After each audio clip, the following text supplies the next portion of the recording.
An exciting story of redemption, love, passion, and new beginnings. She was just an invisible young woman. He, a millionaire who disappeared after taking her innocence. 5 years later, she returned with a child in her arms. Watch this story until the end. You'll be surprised by it. If you like love stories, romance, subscribe to this channel, leave your comment. We post videos like this every day. Continuing. The smell of roasted coffee mingled with the scent of cherry blossoms, blooming on the sidewalks of San Francisco's historic district. It was an ordinary Thursday morning, one of those when the sun still struggled against the heavy clouds that promised rain for the late afternoon. Amber Lynn adjusted the strap of her bag on her shoulder and pushed the coffee shop's glass door, with more force than she intended. The noise made some heads turn, but she pretended not to notice. At 26, she had learned the art of being invisible when necessary. She chose a table in the corner, away from the windows, where she could observe without being observed. It was an old habit, acquired in the days when she needed to hide from Aunt Helen's alcoholic fury. Now, 5 years after leaving San Francisco for the first time, she was back. Not by choice, but by necessity. Her aunt's inheritance, an old house in the Mission that she never expected to receive, had arrived, like a poisoned gift from destiny. She ordered a latte and opened the used laptop she had bought with her last savings. She needed to finish translating a French novel by the end of the week to pay the bills for the first month. Freelance work as a translator sustained her, barely, but it was enough to maintain the independence she had won with so much sacrifice. Her fingers flew over the keyboard, translating words of love that others wrote, while she herself remained immune to any kind of romantic feeling. She had learned that love was a luxury that women like her couldn't afford, especially when they had a 4-year-old son to raise alone.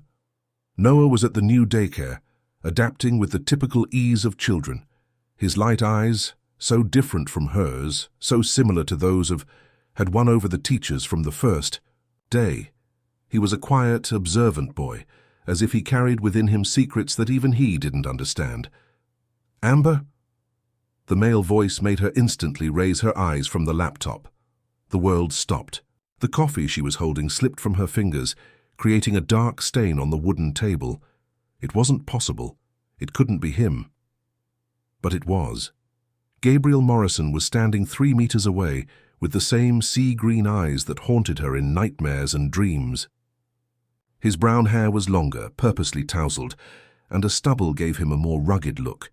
He wore a simple white shirt and dark jeans, nothing that would betray his family's fortune, but she would recognize him anywhere, dressed in any way. He seemed like a ghost materialized from her most painful past. "Gabriel," she managed to whisper, her voice coming out hoarser than intended. For an eternal moment, they just looked at each other. The coffee shop around them disappeared. Conversations became white noise, and time went back 5 years, to a night that had completely changed the course of her life. He took a hesitant step toward her table. May I sit down?" Amber nodded, unable to trust her own voice. Gabriel pulled out the chair and sat down slowly, as if any sudden movement might make her disappear. His eyes scanned her face with an intensity that made her feel naked, vulnerable. "You look different," he said, his voice deeper than she remembered. 5 years will do that to people," she replied, trying to sound casual, though her heart was beating like a drum in her ribcage. "You cut your hair." She ran her hand through her brown locks that now barely touched her shoulders. Before her hair fell to her waist, a silky cascade that he had intertwined in his fingers on that fateful night. It was more practical this way. Gabriel nodded, but she noticed the way his eyes lingered on her hair, as if lamenting the change. An uncomfortable silence settled between them. The waiter approached to clean up the spilled coffee and ask if Gabriel wanted anything. "A double espresso," he ordered, without taking his eyes off Amber. When they were alone again, she closed her laptop and forced herself to look at him directly. "What are you doing here, Gabriel?" "I could ask you the same thing. I thought you had gone away forever." "I had," she admitted, "but life has its own plans." "Your aunt? I heard she died last year. I'm sorry." Amber shrugged, feigning an indifference she didn't feel. We weren't. Close. She left me the house. It was a surprise. And you came back to take care of the inheritance? Among other things. Gabriel tilted his head, studying her. She noticed the deep circles under his eyes, the lines of tension around his mouth. He looked tired, like someone carrying an invisible weight on his shoulders. You look tired, she said before she could control herself. A bitter smile curved his lips. The last few years haven't been easy. For either of us. The waiter brought Gabriel's coffee, which he drank half of in one go, as if he needed the caffeine to have the courage to continue the conversation. Amber, about that night. No, she interrupted him, raising her hand. Let's not talk about that. But I need to explain. Explain what? Her voice rose slightly, drawing attention from nearby tables. She took a deep breath and lowered her tone. Explain how you disappeared without saying a word? How you never contacted me again? You don't owe me any explanation, Gabriel. That night it was a mistake for both of us. A mistake, he repeated, and there was something wounded in his voice. Yes, a mistake that won't be repeated. She began to put her laptop in her bag, but Gabriel extended his hand and touched her arm. The contact was like an electric shock, making her stop instantly. Please don't go away. Not again. Gabriel, I know I have no right to ask anything. I know I was a coward that morning, but please give me 5 minutes to explain. She looked at his hand on her arm, at the long fingers that still made her pulse quicken. Slowly, she freed herself from his touch and sat back down. 5 minutes, she agreed. Gabriel ran his hands through his hair, a nervous gesture she remembered well. That morning, when I woke up next to you, I had never felt anything like it. It was terrifying, not because of the experience itself, but because of what it meant. I knew that if I stayed, if I tried to turn it into something more, I would end up destroying you, and I couldn't do that. So, you destroyed me anyway, she said calmly. At least you were efficient. Amber, your 5 minutes are running out. Gabriel took a deep breath. My family has problems. Issues you couldn't have imagined back then. I have problems. I'm sick, Amber. Mentally ill, bipolar. And at the time I didn't even know what was happening to me. I just knew it was dangerous, that everything I touched ended up breaking. The confession caught her off guard. She had expected many explanations. Over the years, but never this one. You were sick? She asked, her voice softer. I am sick, he corrected her. I always will be. It's a chronic condition. I take medication, do therapy, maintain a rigid routine, but back then I was in the middle of a manic episode and didn't even know it. It was right after our night that everything fell apart. Amber remembered the party, how Gabriel had seemed electric, intense, almost feverish. She had attributed it to the alcohol and the atmosphere of the night, but now the pieces started to fit together. What happened? 3 weeks after the party, I had an episode, a depressive one this time. He swallowed hard. I tried to end my life. My family admitted me to a clinic abroad. I was gone for 2 years in treatment. 2 years. When I came back, you had already left. No one knew where to.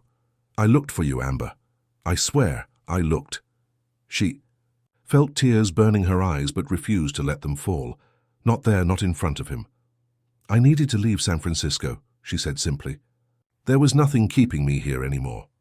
I understand. But she realized that he didn't understand completely. How could he? He didn't know about Noah. Didn't know that she had carried a life inside her, a life created on that night of passion and despair. Didn't know that she had been kicked out by her aunt when the pregnancy became obvious, that she had spent months living in a shelter for single mothers in Portland, working at anything to support the child that was on the way. And now? Gabriel asked. Are you staying in San Francisco? For now, yes, at least until I decide what to do with the house. Are you alone? The question seemed to cost him a lot, as if he feared the answer. Amber hesitated. Technically, she was alone. There was no man in her life, no partner. But she wasn't really alone. Is that any of your business? She retorted. No, he admitted. It's not. Amber's phone vibrated in her bag. She took it out and saw a message from the daycare. Noah had had a small crying fit and was asking for his mother. She sighed. I need to go, she said, putting the phone away. Amber, wait. Can we see each other again? To talk properly. There's so much I'd like to say. She studied him for a long moment. Part of her wanted to say yes, wanted to hear everything he had to say, wanted to fully understand what had happened 5 years ago, but the rational part, the part that had learned to protect herself, knew that getting close to Gabriel again would be playing with fire. I don't know if that's a good idea. Please. Just one conversation, in a public place if you prefer. Gabriel. I know I don't deserve a second chance. I know I hurt you in a way that might be unforgivable, but these 5 years, they've been hell without you. And seeing you here, now it's like I can breathe properly for the first time in so long. The sincerity in his voice completely disarmed her. It was the same Gabriel from the party, the man who had managed to break through all her defenses in a single night. One conversation, she finally conceded. Just one.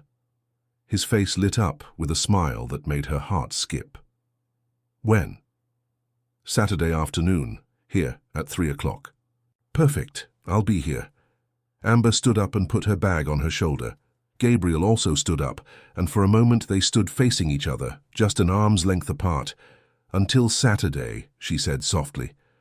Until Saturday, he repeated. She turned to leave, but when she reached the door she couldn't resist looking back. Gabriel was still standing next to the table, watching her leave. Their eyes met once more through the glass, and she felt the same shiver she had felt 5 years ago.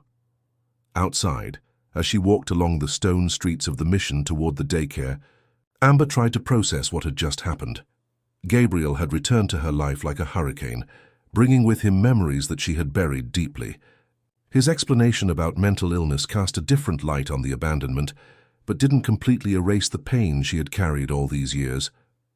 And now she would have to decide what to do with the truth about Noah. If Gabriel was really interested in resuming some kind of relationship, whatever it might be, he deserved to know he was a father. But telling him about the boy would mean opening a door that she might never be able to close again. The daycare was a 10-minute walk from the coffee shop. It was a colorful, cheerful building that contrasted with the historic architecture around it. When Amber arrived, she found Noah sitting on the teacher's lap, his eyes red from crying. "Mommy!" he shouted, extending his little arms toward her. "Hi, my love." She picked him up, feeling her heart tighten. "What happened?" "He got very agitated after snack time," explained the teacher, a friendly woman named Carla. "He started crying and saying he wanted his mommy. We tried to calm him down, but he got increasingly upset." Amber kissed her son's forehead, feeling that he was still trembling slightly. "It's all right now, Noah. Mommy's here. Can we go home?" he asked, his voice still tearful. "Of course, my love. Let's go home." On the way back, Noah walked beside her, holding her hand. He was usually a calm child, but since they had arrived in San Francisco, he had been having strange episodes. Nightmares, unexplained crying fits, and once she had found him talking to himself in his room, as if conversing with someone invisible. "Mommy?" Noah said when they reached Aunt Helen's house, now theirs. "Can I ask you a question?" "Of course. Love. Why don't I have a daddy?" The question hit Amber like a punch to the stomach. She stopped walking and crouched in front of her son, getting to his eye level. "Who said you don't have a daddy?" "The other kids at daycare. They said everyone has a mommy and daddy, but I only have you." Amber felt tears burning her eyes. It was a conversation she knew she would have to have with Noah eventually, but she hadn't expected it to be so soon. "You do have a daddy," she said carefully. "It's just that he doesn't live with us." "Why?" "It's complicated, my love. When you're older, Mommy will explain everything properly, okay?" Noah seemed satisfied with the answer for now, but Amber knew it wouldn't be the last time he asked this question. And now, with Gabriel back in town, everything had become exponentially more complicated. Inside the house, while Noah watched cartoons in the living room, Amber locked herself in the bathroom and finally allowed the tears to fall. 5 years of carefully constructed life, 5 years of trying to forget, and it had taken just 15 minutes in Gabriel's presence for everything to resurface again. She looked at her own reflection in the foggy mirror and saw a woman who had aged beyond her years. The responsibilities of being a single mother, the poorly paid jobs, the sleepless nights worrying about the future, it was all etched on her face. Had Gabriel noticed? Did she still awaken in him the same desire from 5 years ago? And why did it matter? Why, after all the suffering, did part of her still care what he thought? When she left the bathroom, she found Noah standing at the living room window looking out at the street. "What are you looking at, love?" "There's a man standing out there," he said, pointing. Amber approached the window and felt her blood freeze in her veins. Across the street, leaning against a black car, was Gabriel. He was looking directly at the house with an expression she couldn't decipher. "Do you know him, Mommy?" Noah asked.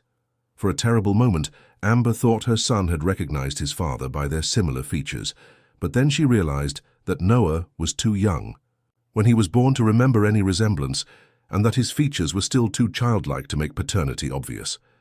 "No," she lied. "Must be someone lost." As she spoke, Gabriel straightened up and got into the car. She saw him leave, but not before noticing that he had looked directly at the window where they were, as if he knew she was there. That night, after putting Noah to bed, Amber stayed awake until late, staring at the bedroom ceiling. Aunt Helen's house smelled of mold and bitter memories, but it was theirs now. It was the first home of their own that she could offer her son. But now, with Gabriel back, everything seemed uncertain again. She had spent 5 years building an independent life, becoming strong enough not to need anyone. And in just one afternoon, a simple casual encounter had shaken all her certainties. What scared her most wasn't the possibility of Gabriel hurting Noah, although that also worried her. What terrified her most was the possibility that he might want to be part of their lives. Because if that happened, she would have to face a truth that she had buried deep in her heart. No matter how much she tried to deny it, she had never stopped loving Gabriel Morrison. And love, she had learned in the worst possible way, was the most dangerous thing in the world. Saturday arrived carrying a sticky humidity that made clothes cling to the skin. Amber had changed clothes 3 times before leaving the house, an indecision that deeply irritated her. She didn't want to appear as if she was dressing up for Gabriel, but she also couldn't deny that she cared about her appearance. She ended up choosing a simple navy blue cotton dress and flat sandals, nothing that could be interpreted as provocative, but that made her feel confident. Noah was at Mrs. Connie's house, a friendly neighbor who had offered to look after him during the afternoon. The 60-something woman had known Aunt Helen and had welcomed Amber and her grandson with open arms when she learned of their return. "Will you be long, my dear?" Mrs. Connie had asked when Amber left Noah in her care.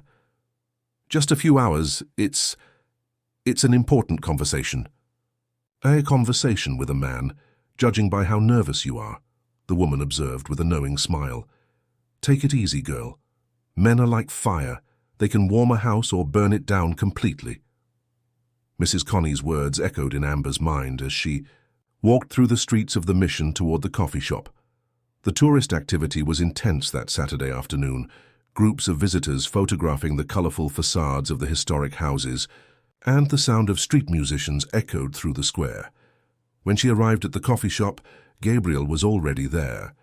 He occupied the same table from Thursday, but this time he had his back to the entrance, looking out the window. He wore a black cotton shirt that highlighted his broad shoulders, and his hair was combed back, completely revealing his angular face. He seemed nervous, drumming his fingers on the table. Amber took a deep breath and approached. "Hi," she said, simply. Gabriel turned immediately, and the smile that lit up his face was like a punch to her stomach. It was the same smile that had won her over 5 years ago, devastatingly sincere. "You came," he said, standing up to pull out the chair for her. "I said I would." "I know, but after Thursday, I thought you might change your mind." Amber sat down and placed her bag on her lap, like a symbolic barrier between them. "I almost did. What made you come?" She considered the question for a moment. The truth was that there were several reasons. curiosity about what he had to say, the need to close pending chapters, and an attraction that refused to die, no matter how much. She tried to suffocate it. "We need to talk properly about what happened." Gabriel signaled to the waiter and ordered 2 coffees without asking what she wanted. He still remembered how she liked it, coffee with milk and a teaspoon of sugar.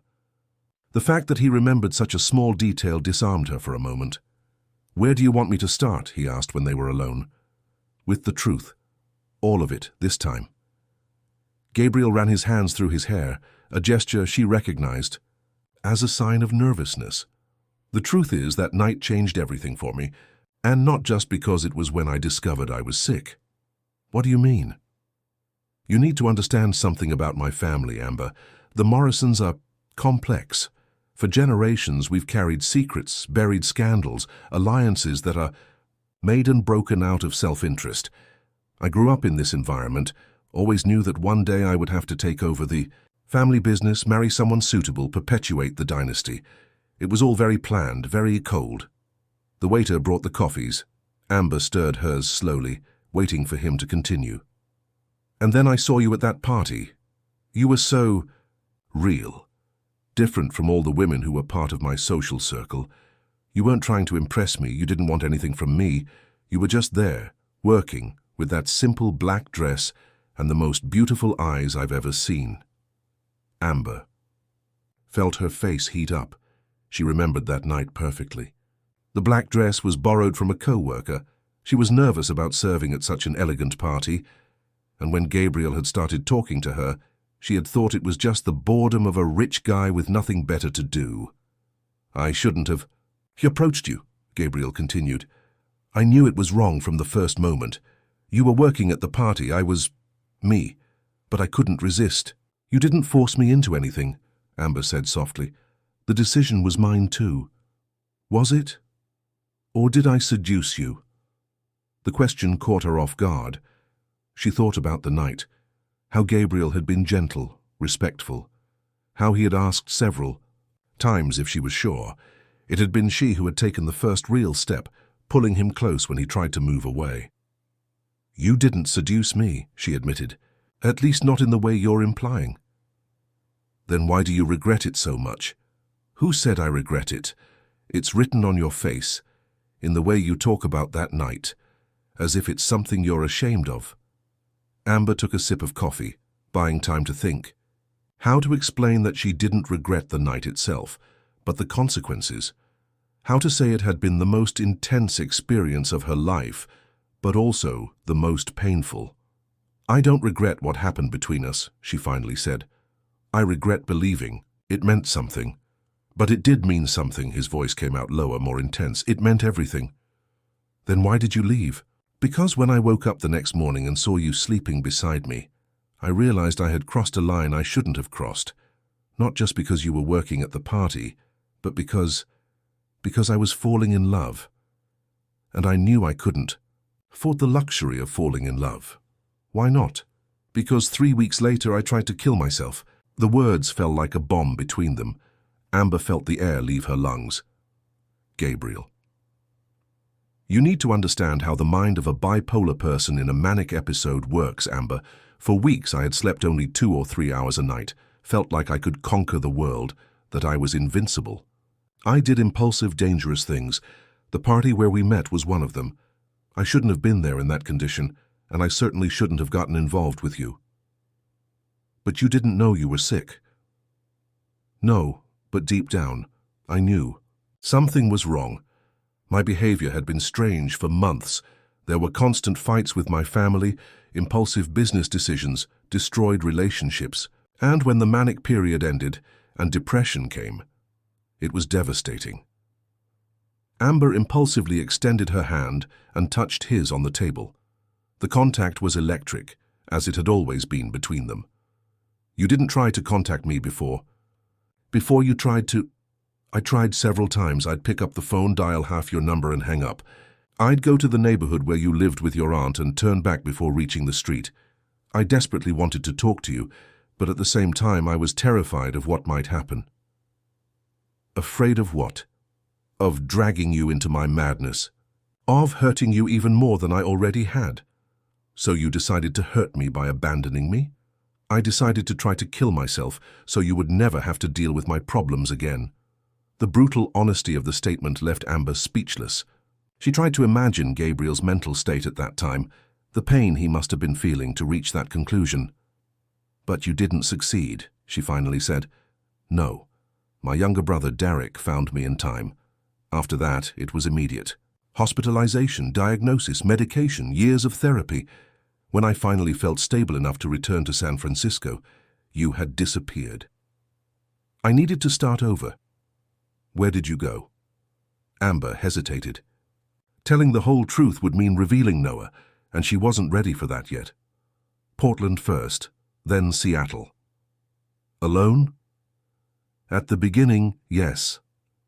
Gabriel noticed the hesitation in her answer, but didn't insist. Instead, he changed the subject. And what did you do all these years? I studied, worked, finished my degree in languages, specialized in translation. I work as a freelancer now. Translator. I always knew you had a talent for words. How? Could you know we barely talked that night? We talked more than you remember. Before we went to my room, we spent hours on the back porch of the house just talking. You told me about the books you were reading, your dreams of traveling the world translating literature. I had never met anyone so passionate about words. Amber vaguely remembered the conversation. Most of the night was shrouded in a mist of nervousness and desire. But now that he mentioned it, she could retrieve fragments of the conversation on the porch. Gabriel had been an attentive listener, asking intelligent questions about the authors she mentioned. You really remember all that? I remember every minute of that night, every word you said, every expression on your face, every.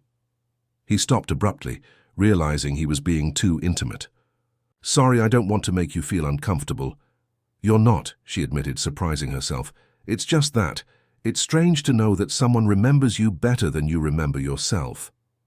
That night was a turning point in my life. Of course, I remember every detail. They sat in silence for a few minutes, each lost in their own memories. The coffee shop around them remained busy, but Amber felt as if they were in a bubble, separate from the rest of the world. Gabriel, she finally said, can I ask you a question? Anything. That morning when you left, did you leave anything in the room? He frowned, confused. Did I? Why? I found a ring on the floor next to the bed. I thought it was yours. Gabriel's face visibly paled. What kind of ring? Gold, with an engraved crest. It looked old, expensive. My God, he murmured, running his hands over his face. It was my father's. Your father's? He had died 6 months before that party.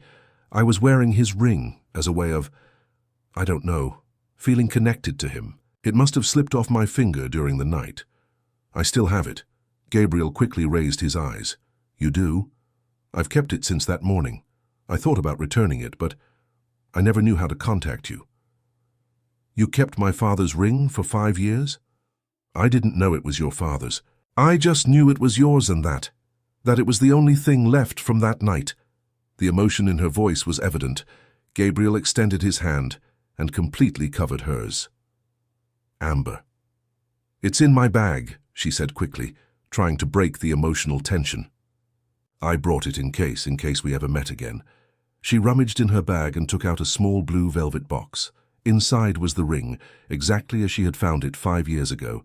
Gabriel took the piece with trembling fingers. I can't believe you kept this, he said, his voice choked. Why did I keep it? I have no idea. Maybe because it was the only proof that night really happened. Gabriel slid the ring onto the ring finger of his right hand. It fit perfectly, as if it had never left. Thank you, he said, looking into her eyes. You have no idea what this means to me. What happened to your father? Massive heart attack. At 52, completely unexpected. He was at the breakfast table, laughing at some joke my mother had told, and suddenly, he was gone. It was devastating for the whole family. I'm sorry. It was one of the things that triggered my episode, the pressure to take over the family business before I was ready, the pain of the loss.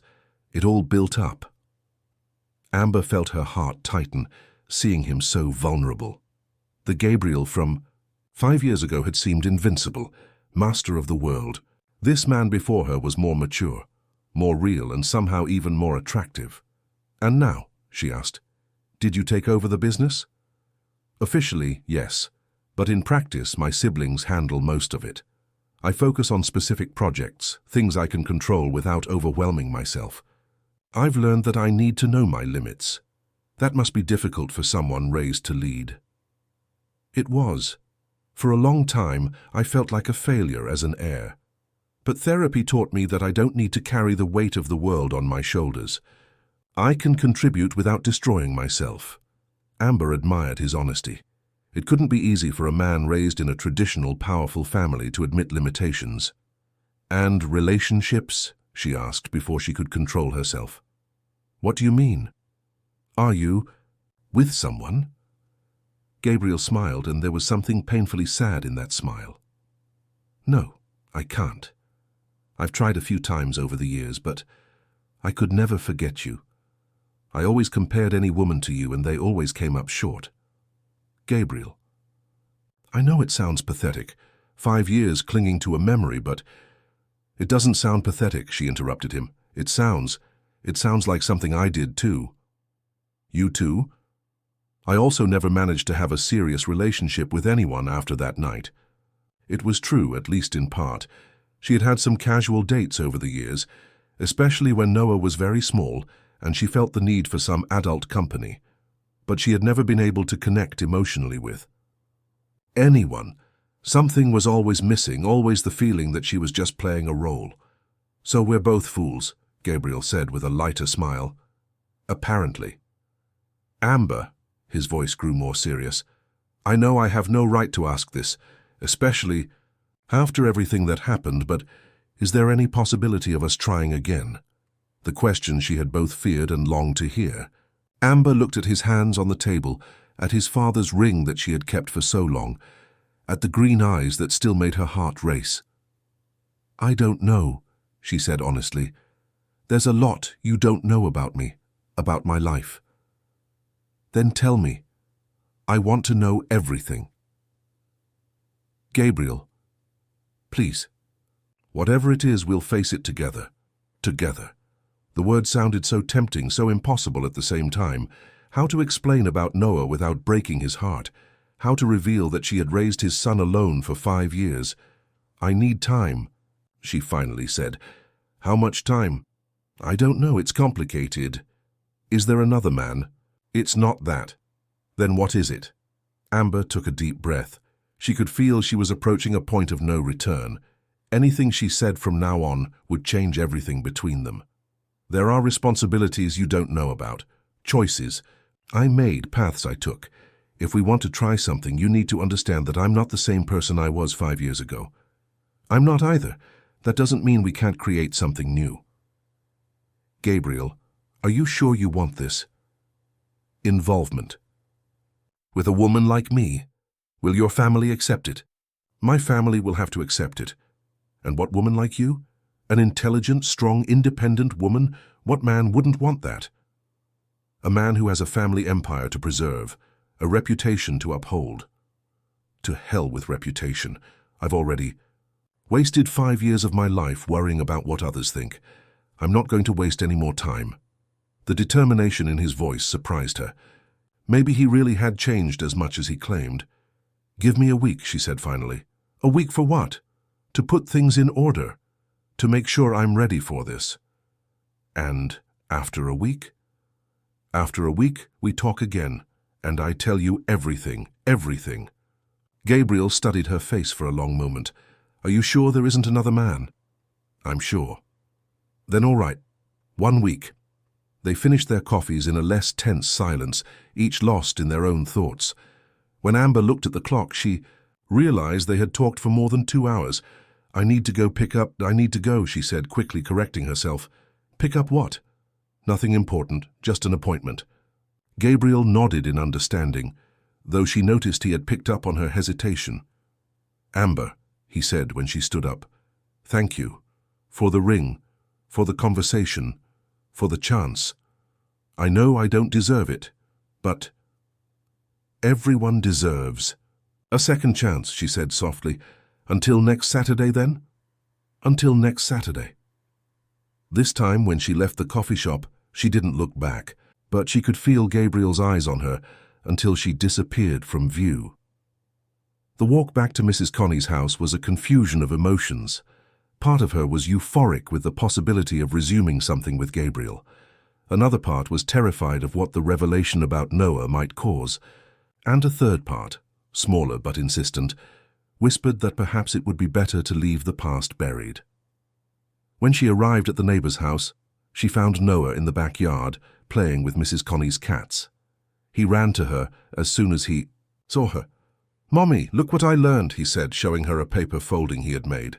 "How beautiful, love. What is it?" "It's a boat. Mrs. Connie said if I put it in water it will sail all the way to Daddy." Amber felt her heart stop. "What did you say?" "Mrs. Connie said that if I make a wish and put the little boat in the water, it will sail to where Daddy is, and tell him my wish." Amber looked at Mrs. Connie, who was at the kitchen door drying her hands on a dish towel. "It's just a children's game, my dear," the woman explained. "The boy was asking about his father, so I made up this story to distract him." What kind of question? He wanted to know if his daddy knew he existed. Said he dreamed about a man with light eyes who looked sad. Amber felt a shiver run down her spine. Noah had mentioned strange dreams a few times, but never with so many details. "Mommy, can I make the boat sail?" Noah asked, pulling at the hem of her dress. "Of course, love. Let's go home and put it in a basin of water." On the way home, Noah chatted about his afternoon with Mrs. Connie, but Amber could barely concentrate on his words. The mention of light eyes in the dream had left her uneasy. Noah had never seen Gabriel, had never even heard her talk about him. How could he dream about someone he didn't know? Unless... No. It was coincidence. It had to. But as she prepared dinner and gave Noah a bath, Amber couldn't shake the discomfort from her chest. It was as if fate was conspiring to force the truth out, whether she wanted it or not. That night, after putting her son to bed, she sat on the porch of the house and looked at the stars. The week she had asked of Gabriel seemed both an eternity and the blink of an eye. In the end, she knew there was no real choice. The truth always found a way to emerge, and perhaps it would be better if it came from her. She only hoped that when she told Gabriel everything, he would still want to be part of their lives. Because now, after seeing him again, hearing his explanations and feeling that the connection between them still existed, Amber realized a terrifying truth. She still loved him, and this time she wasn't sure if she could survive another abandonment. Monday arrived with a fine rain that transformed the stones of the mission into slippery mirrors. Amber was in the kitchen preparing breakfast when Noah appeared at the door, still in his pajamas and with tousled hair, rubbing his sleepy eyes. "Mommy, I dreamed again," he said, climbing onto the chair next to her. "Dreamed about what, love?" Amber asked, though part of her already knew the answer. About the man with light eyes. This time he was sad and saying my name. Amber felt a chill in her stomach. She stopped stirring the eggs in the pan and turned to her son. "He said your name? Are you sure?" "Yes, he said Noah very softly, like it was a secret. And then he asked where you were." "What else do you remember from the dream?" Noah frowned, concentrating. He was in a very big house, with many windows, and there was a very old woman who was yelling at him. She seemed angry. Amber felt her hands trembling. The description could perfectly match the Morrison mansion, and the old woman could be the matriarch of the family, Eleanor Morrison, Gabriel's grandmother. "Anything else, Noah?" He was holding something that shined. It looked like a ring. The pan almost slipped from Amber's hands. How could Noah dream of something so specific? It was impossible for it to be just coincidence. "My love," she said, trying to keep her voice calm, "you've never seen this man before?" "In real life, I mean." "No, Mommy. Only in dreams. But he seems familiar, you know, like I already know him from somewhere." Amber finished preparing breakfast in silence, her mind buzzing with possibilities that frightened her. As Noah ate, she carefully observed her son's face. The eyes were definitely Gabriel's, the same sea-green shade, the same intensity. The shape of the nose was also similar, and now that she was paying attention, she could see the jawline beginning to define itself in a familiar way. How had she been blind for so long? How had she managed to deny the glaring resemblance? After dropping Noah off at daycare, Amber returned home intending to work, but couldn't concentrate on any translation. Her son's dreams left her increasingly uneasy. Was something supernatural happening, or was it just her exaggerated maternal imagination? Around 10 in the morning, the phone rang. It was an unknown number. "Hello?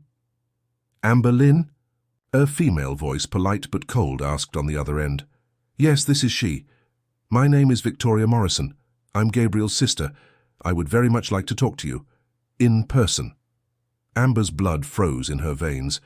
How had Victoria gotten her number? And why did she want to talk to her? "I don't know if that's a good idea," Amber replied cautiously. "Believe me, it's in your interest to hear what I have to say.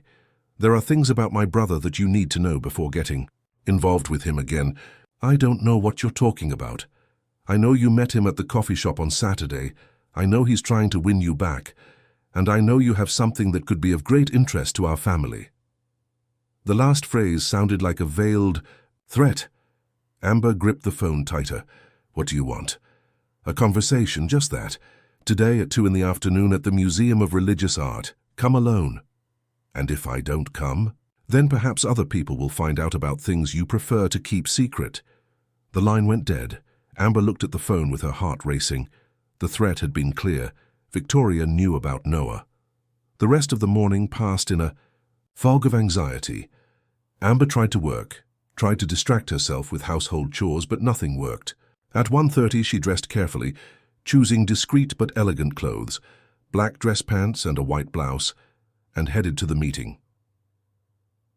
The Museum of Religious Art occupied a former 17th century convent, and its silent rooms were the perfect place for a conversation that shouldn't be heard by indiscreet ears.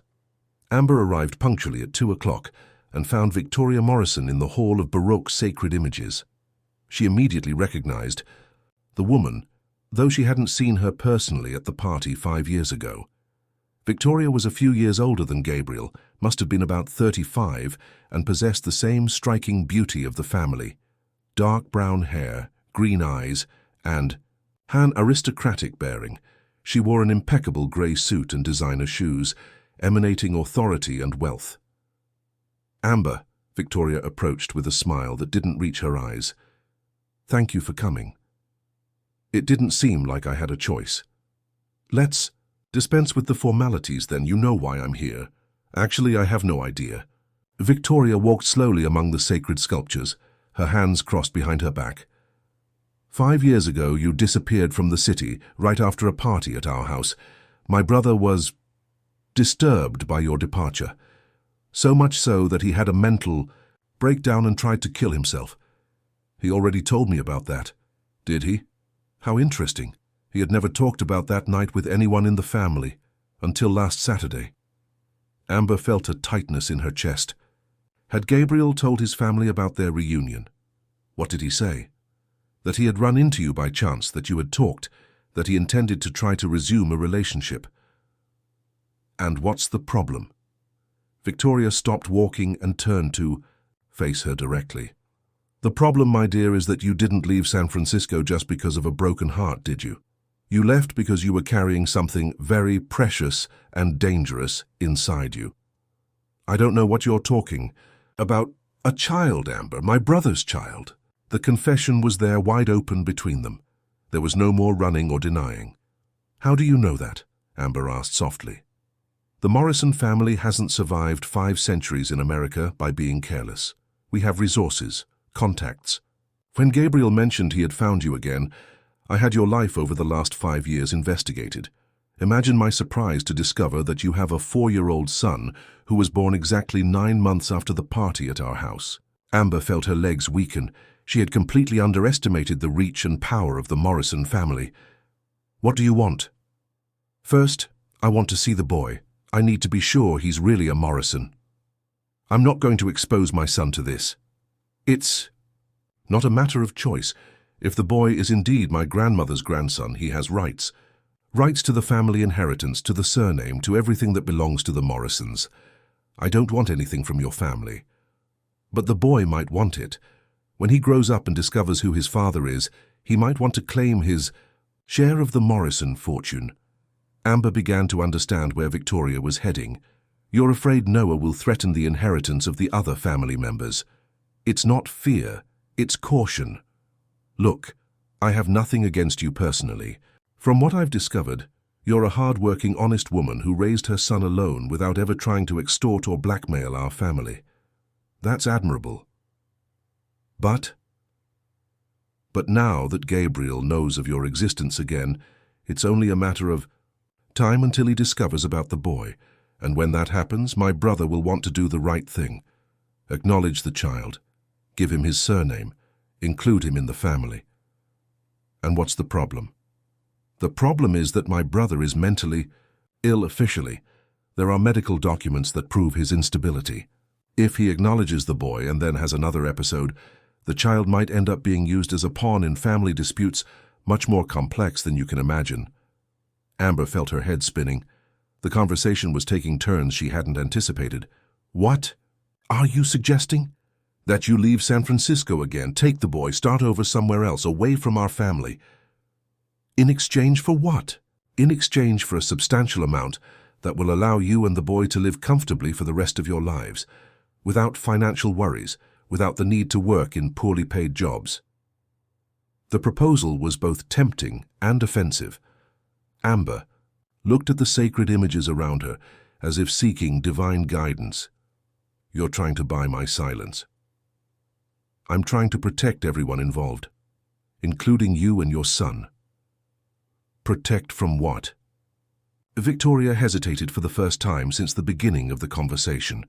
There are things about our family that you don't know, Amber, things that can be dangerous for those not born into this world.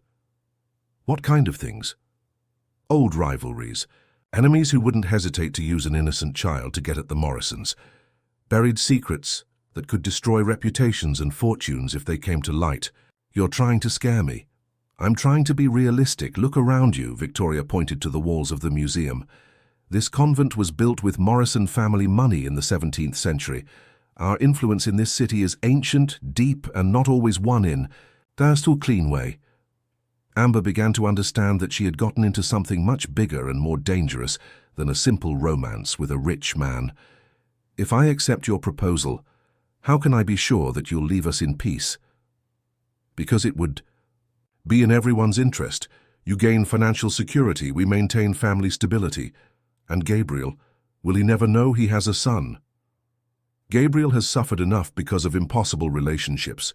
Sparing him this additional pain would be an act of mercy, or of cruelty. The line between the two is sometimes very thin. Amber looked at the clock. It was almost time to pick up Noah from daycare. I need to think. Of course. But don't take too long. My brother has another meeting with you for Saturday, doesn't he? It would be prudent to make a decision before then. And if I say no? Then we'll have to explore other options. The veiled threat was back. Amber nodded and headed for the exit, but Victoria called her one more time. Amber, there's one more thing. The boy, has he been showing any strange behavior lately? Why? Dreams, perhaps. Episodes of sleepwalking.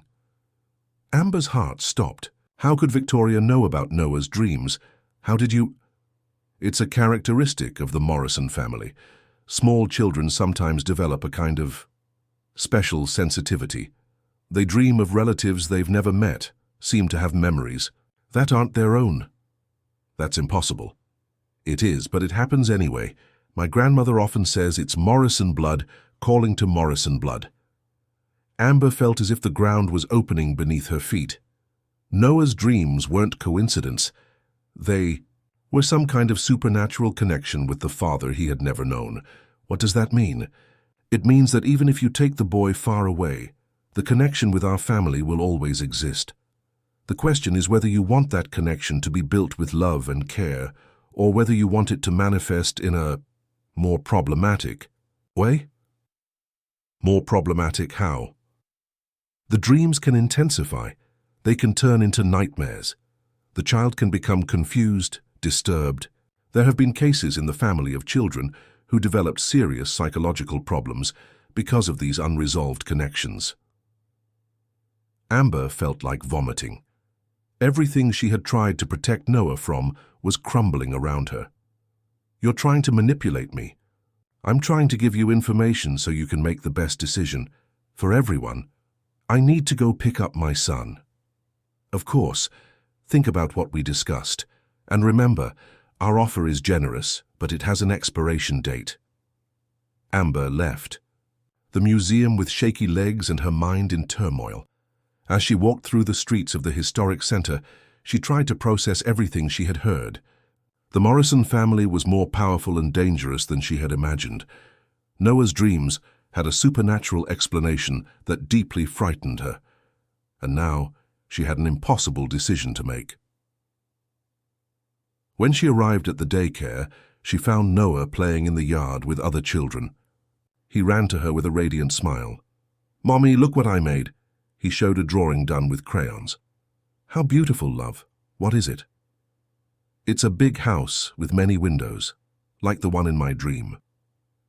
The drawing showed an imposing mansion with architectural details that a 4-year-old child shouldn't be able to reproduce with such precision. But there it was, perfectly drawn, the facade of the Morrison mansion. "Noah," Amber crouched beside her son, "have you ever seen a house like this in real life?" "No, Mommy, but I know it exists, and I know there are people there who want to meet us." "What people?" "The man with light eyes, and a very, very old lady who has white hair and wears a long dress." The description of Eleanor Morrison was perfect. Amber felt a chill run down her spine. On the way home, Noah chatted animatedly about his day at daycare, but Amber could barely concentrate on his words. The conversation with Victoria had changed everything. Now she knew that the Morrison family was aware of Noah's existence, that they had resources to investigate her life, and that they wouldn't hesitate to use their power to get what they wanted. Worse still, her son's dreams seemed to be some kind of ancestral connection that she neither understood nor could control. If Victoria was telling the truth about Morrison children developing psychological problems because of these unresolved connections, then keeping Noah away from Gabriel could be harming her own son. But handing Noah over to the Morrison family also seemed dangerous. There was something sinister in the way Victoria had talked about family secrets and old rivalries. What if the Morrisons tried to take Noah from her? If they used their wealth and influence to get custody of the child? That night, after putting Noah to bed, Amber sat on the porch of the house and tried to organize her thoughts.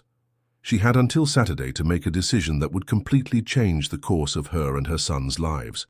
She could accept Victoria's proposal, take the money, and start over somewhere else, but always living in fear of being found. Or she could face the situation head-on, tell Gabriel the truth and hope that he was the man she expected him to be.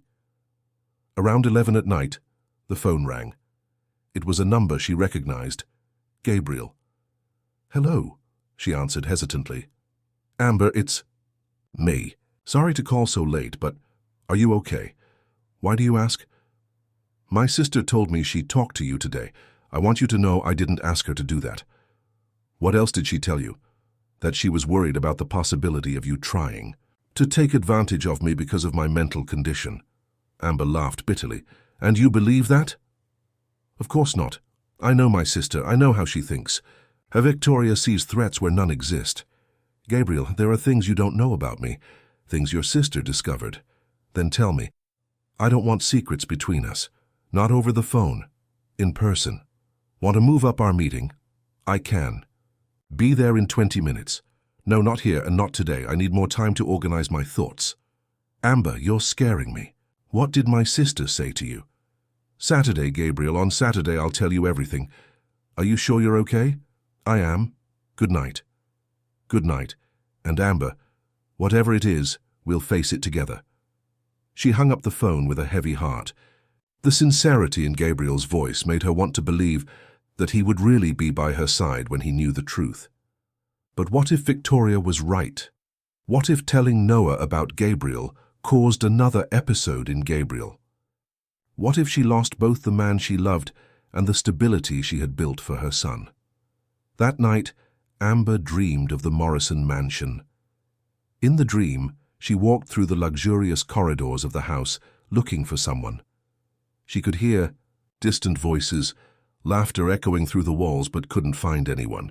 When she finally reached an immense room with colored stained glass, she found a very old woman sitting in a red velvet chair. "Finally, you've come," the woman said with a voice that seemed to come from far away. "Who are you?" Amber asked in the dream. "I am Eleanor Morrison, and you are the mother of my great-grandson." "How do you know?" "I know many things, child. I know that you carried alone a burden you shouldn't have carried. I know that my grandson suffered without knowing why. And I know that the child calls for his family every night. What do you want from me? For you to bring the boy home. He belongs to us as much as he belongs to you. And if I don't bring him, then he will continue dreaming, continue searching until he finds the way alone, and when that happens it may be too late to choose how this reunion will happen." Amber woke up sweaty and with her heart racing. The dream had seemed so real that for a moment she thought she had really talked to the Morrison matriarch. She looked at the clock. It was 3 in the morning. She got up to check on Noah and found him sitting in bed, wide awake, looking at the window. "Noah, what are you doing awake?" "The lady came to visit me again, Mummy." "What lady?" "The one with the long dress. She said you talked to her too." Amber felt a chill down her spine. It was impossible that Noah had had the same dream as her. What else did she say? "That soon we'll all be together. Her, me, you and the man with light eyes. And that you don't need to be afraid, because family never hurts each other." "Come. Here, love." Amber sat on the bed and pulled her son close. "They were just dreams, okay? None of this is real. But I want it to be real, Mommy. I want to meet my family." The innocent phrase from Noah was like a stab in Amber's heart. Her son was asking for exactly what she most feared giving him, a family that could either love him or destroy him. As she cradled Noah back to sleep, Amber made a decision. No matter what the consequences were, she would tell Gabriel the truth. On Saturday, she would tell him about Noah, about the dreams, about everything. And then, together, they would decide what the best path for everyone would be. Because one thing had become clear that night: the secrets were becoming more dangerous than the truth. And if there was one thing she had learned as a mother, it was that protecting a child sometimes meant facing your own fears head-on. Saturday couldn't come soon enough. Saturday dawned with a sky heavy with dark clouds that promised a storm. Amber had spent all of Friday mentally rehearsing how she would tell Gabriel the truth, but all the words seemed inadequate for such a monumental revelation. How do you tell a man that he's the father of a 4-year-old child he's never met? Noah was especially agitated that morning, refusing to eat breakfast and repeatedly asking when he would meet the man from his dreams. "Mommy, today is the day, isn't it?" he asked for the 5th time as he played distractedly with the cereal in his bowl. "What day, love?" "The day to meet my daddy." Amber almost dropped her coffee cup. Noah had never made that connection so directly before. "Why do you think that?" "The lady in the long dress told me in my dream. She said that today you're going to tell the truth, and that soon, I'll be able to hug my daddy for real." A mixture of terror and fascination took hold of Amber. Noah's dreams were becoming increasingly specific and disturbing. "Noah, are you sure these are just dreams? You're not making this up to make me nervous?" "Of course not, Mommy," he replied, indignantly. "I don't lie, the lady is very real and she knows you. She even said you have a tiny birthmark behind your left ear, just like hers." Amber instinctively raised her hand to her ear. The birthmark was something very few people knew existed. It was tiny and hidden by her hair. How could Noah know about this? Who else appears in your dreams? The man with light eyes is always there, and sometimes there are others too. An older man who looks sad, and a woman who gets angry with everyone. Amber felt a shiver. The descriptions perfectly matched Gabriel's deceased father and Victoria. After leaving Noah with Mrs. Connie, who had insisted on taking care of him for the entire day, saying she felt Amber needed time to resolve important matters, she dressed with special care. She chose a dark green dress that enhanced her eyes and tied her hair in a low bun, leaving a few strands loose around her face. She arrived at the coffee shop 15 minutes before the scheduled time, but Gabriel was already there pacing back and forth on the sidewalk. When he saw her, his face lit up with a smile that died quickly when he noticed her serious expression. "Amber," he approached, and hesitating for a moment, softly kissed her cheek. The simple gesture made her heart race. "You seem nervous." I'm nervous. Is it because of the conversation with my sister?" Among other things, they entered the coffee shop and headed to the same table as the other times.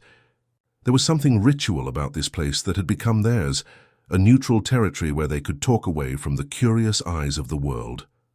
"Gabriel," Amber began before they even sat down, "let's not order anything yet.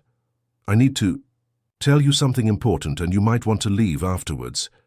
"I won't want to leave," he said with conviction. "You don't know what I'm going to say.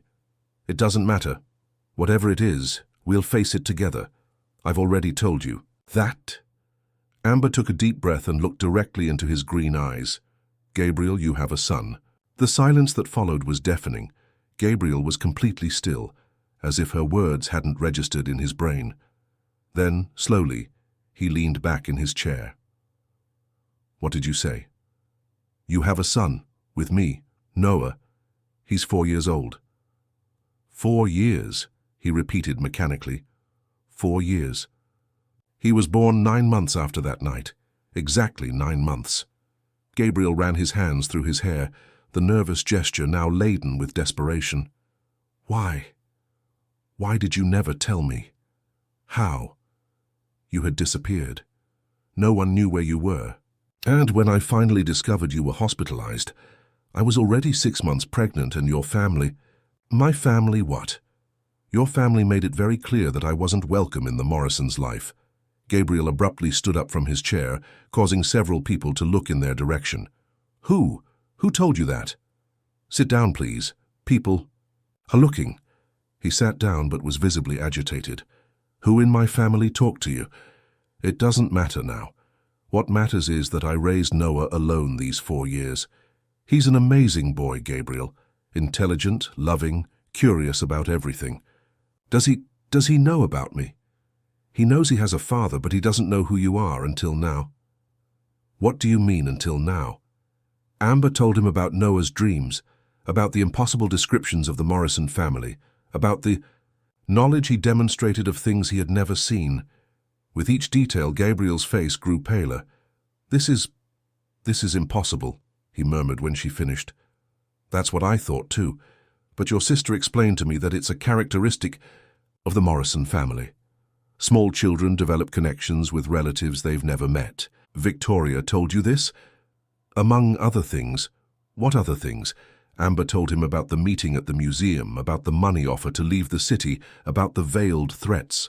With each word, Gabriel's expression grew more furious. "She offered you money to leave."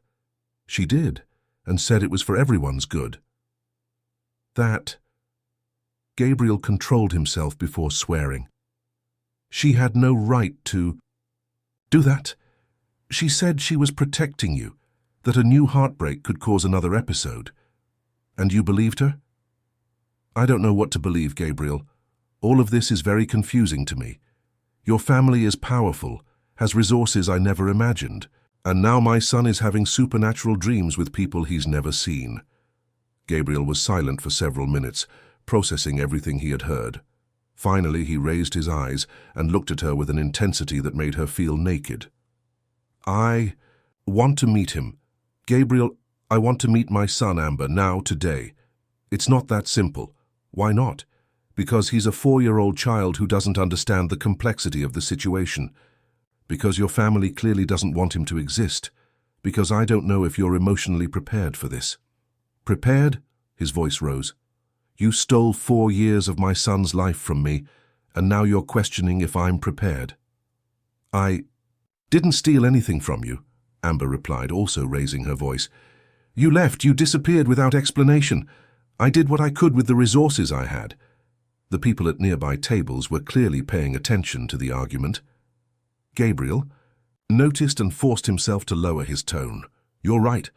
I'm sorry, it wasn't your fault, it was my fault, my family's, my illness. But now that I know, I want to do the right thing. And what would the right thing be? To legally recognize him, to give him my surname, to assume my responsibilities as a father. Your sister said that would be dangerous, that there would be family disputes, that Noah could be used as a pawn in games I don't understand. My sister is protecting her own interests. Fewer heirs means more inheritance for her and my other siblings. So you're saying she lied? She didn't lie completely. There are risks, yes. My family is complicated, but that doesn't mean I'm going to deny my son because of it. Amber studied his face. She could see the sincerity there, but also an agitation that worried her. Gabriel, are you okay? Emotionally, I mean. Is this revelation destabilizing you? I'm processing. It's a lot of information at once. But no, I'm not having an episode if that's what you're asking. I'm taking medication. I do therapy regularly. I've learned to recognize the signs. Are you sure? I am. Amber, please, let me meet my son. The plea in his voice completely disarmed her. She looked at the clock. It was 3 in the afternoon. Noah would be waking up from his nap at Mrs. Connie's house. All right, she finally said. But we'll go slow. You won't introduce yourself as his father today. You'll just be a friend of Mummy's. Anything. I just want to see him. And you promise you won't do anything impulsive. Won't try to take him or talk about paternity before we talk properly. I promise. The walk to Mrs. Connie's house was tense. Gabriel was visibly nervous, checking his own reflection in store windows, adjusting his shirt, running his hands through his hair. What's he like? He asked for the 3rd time. You'll see in 2 minutes. But tell me something. What does he like? What does he play with? He loves books. He can already read some words. He likes to draw, to play with clay, to ask questions about everything. He's very curious, like his mother, and like his father, from what I remember. When they arrived at Mrs. Connie's house, they found Noah in the backyard playing with the cats. He had his back to them, focused on petting an orange kitten. Noah, Amber called softly. The boy turned, and Gabriel held his breath. It was like looking at a miniature version of himself. The green eyes were identical, as was the shape of the face and the line of the jaw. Even the way Noah tilted his head when he saw them was a gesture Gabriel recognized from his own childhood photographs. Mommy! Noah ran to Amber, but stopped abruptly when he saw Gabriel. Mother and son stood still, looking at each other in silence. Noah studied Gabriel's face with a disconcerting intensity for a 4-year-old child. I know you, Noah finally said. You do? Gabriel crouched down to be at the boy's height. From my dreams. You're the man with light eyes. Gabriel looked at Amber, who nodded in confirmation. He turned his attention back to Noah. And you're Noah. Your mother told me a lot about you. She told you about me? She did. She said you're very smart and that you like books. I do. Do you want to see what I'm reading? Noah ran inside the house and came back with a children's storybook. He sat down next to Gabriel on the porch and began to read the story, actually reciting from memory while pointing to the pictures. Amber watched the interaction with a tight heart.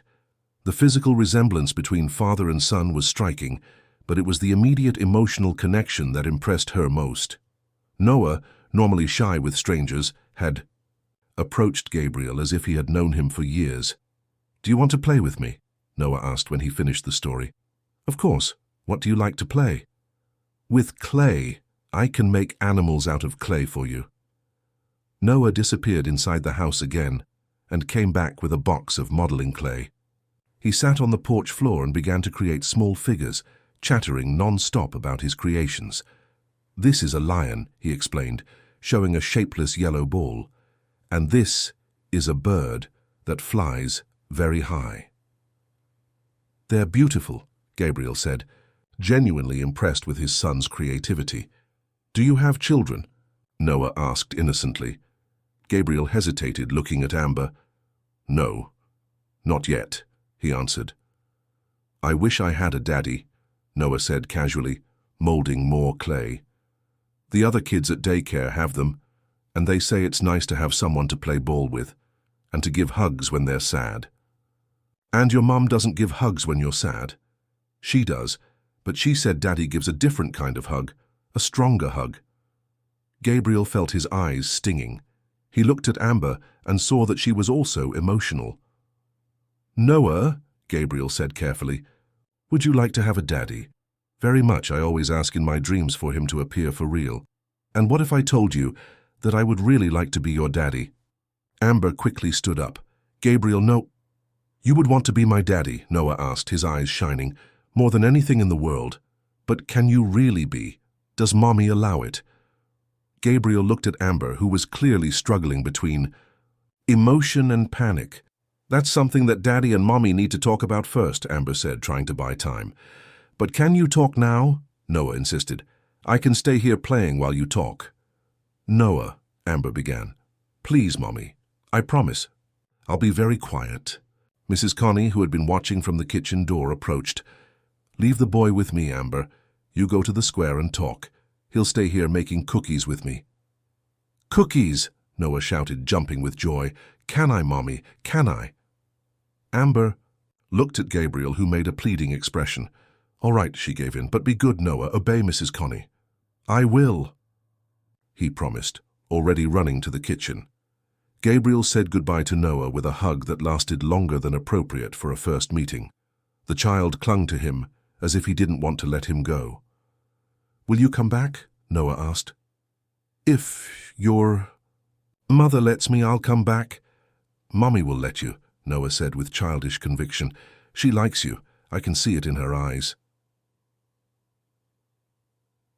At the square in front of Mrs. Connie's house, Amber and Gabriel sat on a bench under a leafy tree. The movement was tranquil, some children playing in the playground, elderly couples chatting on other benches. "He's amazing," Gabriel said, still processing the meeting. "He is. And he's just like me when I was a child. I have photos at home that could be of him." "I know. The resemblance has always haunted me. Amber, I want to be part of his life. I want to be the father he deserves." "And me?" The question came out before she could control herself. "What do you mean, and you? Where do I fit into this whole story? You want Noah, but what about me?" Gabriel turned on the bench to face her completely. "I want both of you. I want a family. I want to wake up every morning knowing that you and Noah are with me." "Gabriel, I know it's very fast. I know there are 5 years of distance between us, that there are issues to resolve with my family, that there are risks involved, but I can't pretend I don't feel what I feel." "And what do you feel?" "That I love you. That I've always loved you. That these 5 years were a waste because I should have fought for you from the first moment." The words hit Amber like a giant wave. It was everything she had dreamed of hearing, but at the same time, it terrified her. "You're speaking on impulse. You're emotional about discovering you're a father." "No, I knew I loved you before I even knew about Noah. What I discovered today just confirmed that I want to spend the rest of my life making up for lost time." "And your family? Will they accept it?" "They'll have to accept it. Noah is a Morrison. Like it or not. And you are his mother, the woman I love. If they can't handle that, it's their problem. Victoria said there are dangers, enemies who could use Noah to get at you. Then we protect him, together, as a family." Amber felt tears burning her eyes. Part of her wanted to throw herself into Gabriel's arms and accept everything he was offering, but the rational part, the part that had learned to distrust beautiful promises, held her back. "I need guarantees," she finally said. "What kind of guarantees?"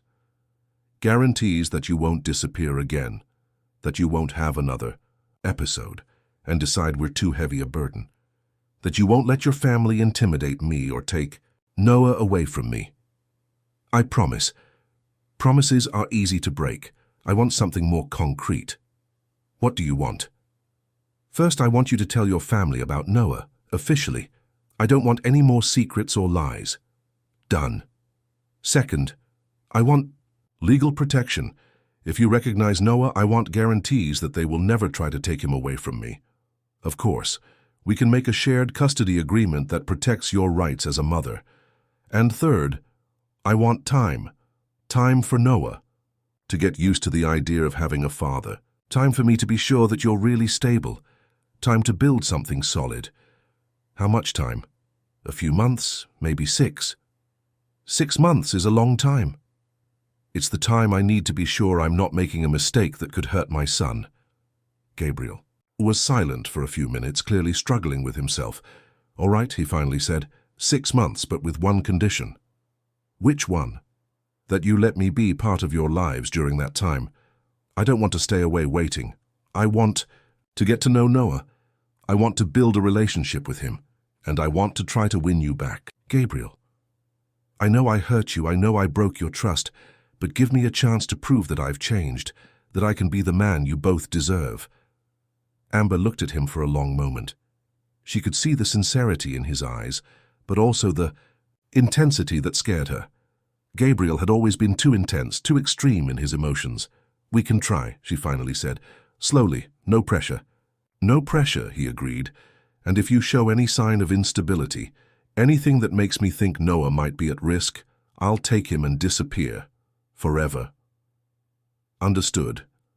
So, we try again. Gabriel smiled, and for the first time in days, the smile reached his eyes. We try again. They returned to Mrs. Carney's house hand in hand, a simple gesture that seemed to mark the beginning of something new between them. Noah ran to greet them with hands dirty with flour and a radiant smile. "Did you talk about everything?" he asked anxiously. "We did," Amber answered. "And what did you decide?" Gabriel crouched in front of his son. "We decided that I'm going to spend more time with you, so we can get to know each other better. Does that mean you're going to be my daddy?" "It means I already am your daddy, Noah. I always have been. I just didn't know where you were." "Were you looking for me?" "All these years." Noah threw himself into Gabriel's arms with such force that he almost knocked him over. And there, seeing father and son embrace for the first time, Amber felt that maybe, just maybe, everything could work out. But deep in her heart, a small voice whispered that the real challenges were yet to come. The 2 weeks following the revelation were like living in a fragile bubble of happiness that Amber knew could burst at any moment. Gabriel had kept his word. He showed up every day to pick up Noah from daycare, took the boy to the park, and was gradually building a genuine relationship with his son.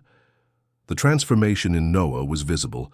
He smiled more, slept better, and the disturbing dreams had practically disappeared. But Amber knew the calm wouldn't last. Gabriel still hadn't officially told his family about Noah, always finding excuses to delay the conversation, and Victoria hadn't given any more news, which made Amber even more nervous. Silence, in her experience, was never a good sign. It was a rainy Tuesday when everything began to fall apart. Amber was organizing her Aunt Helen's inheritance papers when she found a wooden box hidden in the back of the bedroom closet. Inside it, among yellowed photographs and old letters, was a red leather-bound diary with the name Helen Lynn engraved in golden letters. Intrigued, she sat on the bed and began to leaf through the pages. The first entries dated from more than 20 years ago when her aunt was still young. They were common accounts, work, relationships, daily frustrations. But as she progressed in reading, the accounts became darker, more specific about the Morrison family. It was in the March 15, 1998 entry that Amber found something that made her blood freeze. "Today I finally got a job at the Morrisons' house. After months of trying, the housekeeper agreed to hire me as a cleaning assistant. Mom would be proud if she were alive to see it. I'll finally be able to discover the truth about what happened to Dad. The Morrisons will pay for what they did to our family." Amber reread the passage several times, not understanding. What truth about her father? What family? Helen had never mentioned any family secret, had never talked about working for the Morrisons. She continued reading, and the revelations became increasingly disturbing. April 18th, 1998. I discovered where they keep the old documents. The mansion has a secret library in the basement, full of contracts and deeds dating back to the last century. I need to find a way to get in there unseen. May 2nd, 1998. I did it. I found the papers from the 1952 contract. It was all there, exactly as Mom told me before she died. The Morrisons stole my grandfather's land through a fake contract. They forged his signature, and bribed the registry office. When my father tried to report it, they silenced him forever. Amber felt the room spinning around her. Her grandfather. Her father. Helen had never told her any of this. She always said the family was poor, that they had no important relatives, that they were just simple people trying to survive. June 10th, 1998. I can't work there anymore. I'm pregnant, and I can't put my baby at risk. But I've already copied all the important documents. When the child is born and I'm stronger, I'll use this information to destroy the Morrisons. They will pay for every tear my mother shed, for every night my father spent unjustly imprisoned, until he died in that cold cell. Pregnant. Helen never had children, or at least, that's what Amber had always believed. She quickly flipped through the following pages, looking for more information. September 15th, 1998. The girl was born today. Tiny but perfect. I'm going to call her Amber, like the precious stone that my mother always said our family deserved to have. One day when she grows up, I'll tell her the truth about our blood, about our struggle. But for now, I need to protect hers. The diary slipped from Amber's hands. Helen wasn't her aunt, she was her mother, and apparently there was a family connection with the Morrisons that went far beyond a simple domestic job. With trembling hands, she continued reading. December 20th, 2003. Amber turned 5 today. She asks more and more about her father, about the family. I still don't know how to tell her that her father is dead, that he died even before knowing she existed, died because of me, because he got involved with me and my revenge against the Morrisons. March 7th, 2010. Amber is turning into a beautiful young woman. She has her father's eyes, but the determination of our lineage. Sometimes I wonder if I did right in raising her as an orphan, in hiding her true origin. But the Morrisons are dangerous, and she's safer believing she's just a poor girl from the mission. August 23rd, 2018. Amber is working as a waitress at rich people's parties. Ironically, she'll be at the Morrison party tomorrow. I can't forbid her from going. She needs the money, and I can't support both of us alone. But I have a terrible feeling. What if she catches someone's attention from the family? What if they discover who she really is? Amber stopped reading, her mind in total panic. The party where she met Gabriel. Helen knew she was going to work. There, knew the risks, but let her go anyway. Why? August 24th, 2018. My God, what have I done? Amber came back from the party completely different. She's glowing in a way that only a woman in love glows. I tried to ask what happened, but she doesn't want to talk. She just said she met someone special. I'm terrified that it might be one of the Morrisons. If it is, I need to get her out of here immediately. August 30th, 2018, confirmed. Amber is involved with Gabriel Morrison. I saw them talking in the square today. She didn't see me. The way they look at each other, it's true love. But this is a disaster. I can't let her fall in love with the enemy. I can't let history repeat itself. September 15th, 2018. Gabriel disappeared. Amber is devastated, cries every day. Part of me is relieved. Maybe it's better this way. But seeing her suffer is breaking my heart. She has no idea that I know about their involvement. December 2nd, 2018. Amber is pregnant. She doesn't know yet, but I can see the signs. The same morning paleness I had, the same nausea. In a few weeks she'll discover she's carrying a Morrison inside her. I don't know whether to be happy or terrified. December 15th, 2018. She knows and she wants to go after Gabriel to tell him. I can't let her. I started a fight, said horrible things to her, kicked her out of the house. It was the hardest thing I've ever done, but it was necessary. If she looks for the Morrisons while pregnant, they'll discover who she is. They'll make the connection with our family, and then both she and the baby will be in mortal danger. Amber felt nausea rising in her throat. Helen had orchestrated everything, the fight, the expulsion, the exile, all to protect her, but also to hide a secret that she still didn't fully understand. The last entries in the diary were more recent. January 10th, 2024. I'm dying. Cancer is winning, and I know I don't have much time. Amber doesn't know, and I won't tell her. She has a new life now, a beautiful son. She's doing well on her own. But I worry about what will happen when she returns to San Francisco. Because she will return, I can feel it. Blood always calls to blood. February 3rd, 2024. I changed my will. I'm going to leave the house to Amber, along with all the documents that prove the truth about our family. If something happens to me, at least she'll have the tools to defend herself. And who knows, maybe to finally get justice.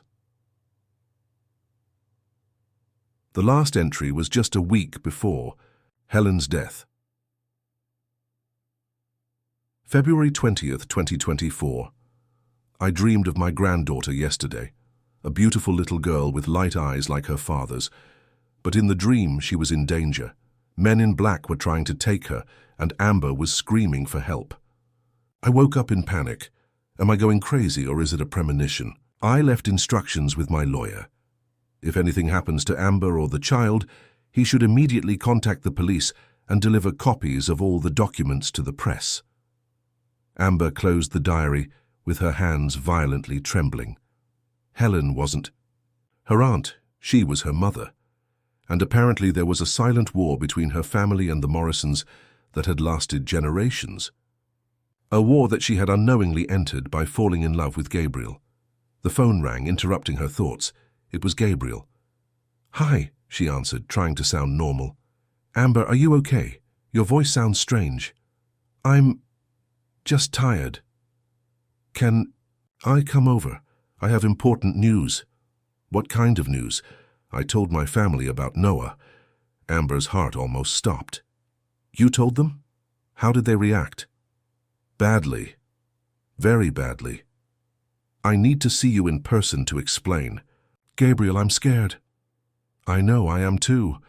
But we're going to face this together, remember? You, me, and Noah."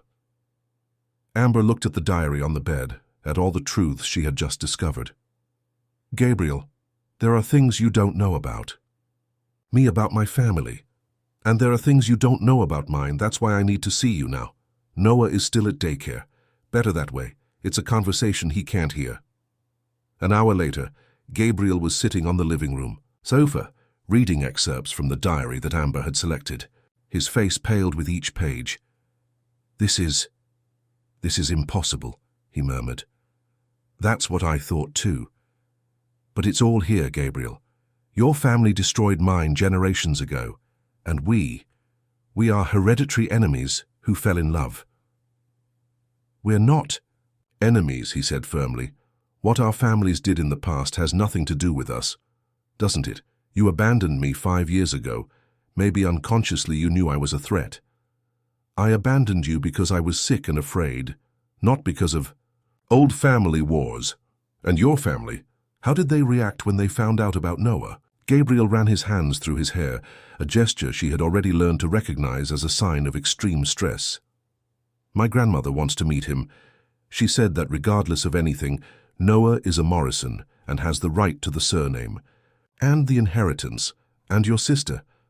Victoria is furious. She said you lied to her, that you hid your true identity." "What do you mean, my true identity?" "They had you investigated more deeply after I told them about Noah. They discovered about the diary, about your family's connection to ours." Amber felt a chill in her stomach. How did they discover? The diary was hidden here in the house. "My family has resources and contacts. If they wanted to discover something, they found a way." "Does that mean they know about the documents, about the stolen lands?" "They know, and they're terrified. Apparently, if this information becomes public, it can destroy not just the family's reputation, but also several current businesses that are based on contracts derived from those original lands. So Noah and I are in danger. I don't know, I hope not, but my family is agitated. As if summoned by the conversation, Amber's phone rang. It was an unknown number. Hello? Amber Lynn? A male voice, polite but cold. Yes. This is Derek Morrison, Gabriel's brother. I need to speak with you urgently. I have nothing to say to your family. Yes, you do. It's about your son. He disappeared from daycare an hour ago. Amber's world crumbled. The phone slipped from her hands, and Gabriel had to take the call. Derek? It's me, Gabriel. What do you mean disappeared? Amber could only hear Gabriel's side of the conversation, but it was enough to understand that something terrible had happened. What do you mean, left with a man? What man? And no one questioned? Where are the teachers now? My God, Derek, if anything happens to him. Gabriel hung up the phone and turned to Amber, who was in a state of complete shock. Noah left the daycare with a man who identified himself as a relative. He said you had asked him to pick Noah up early because of a medical emergency. What emergency? I didn't ask for anything like that. I know. The teachers believed it because the man knew details about Noah, that he likes books, that he draws, big houses, that he dreams of people he's never seen. How could he know these things? Because someone in my family has been watching you, probably for weeks. Amber felt her legs weaken. She sat heavily on the sofa. They took my son.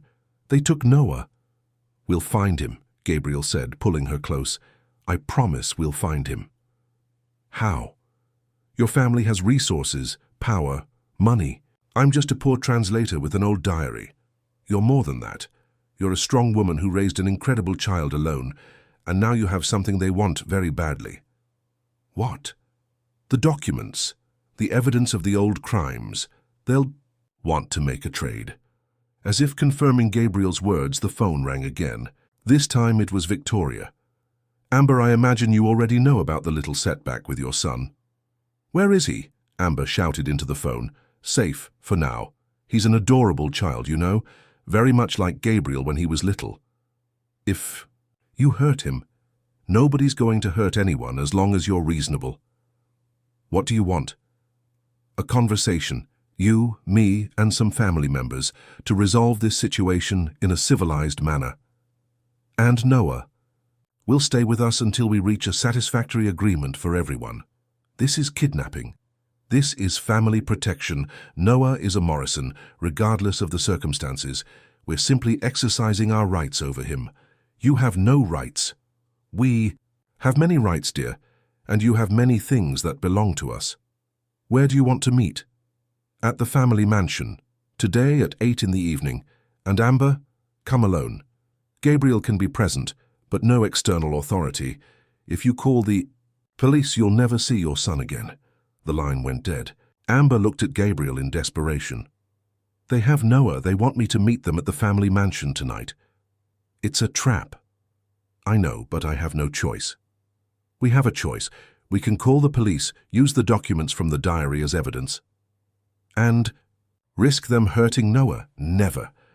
Gabriel stood up and began pacing the room, clearly agitated. My family is out of control.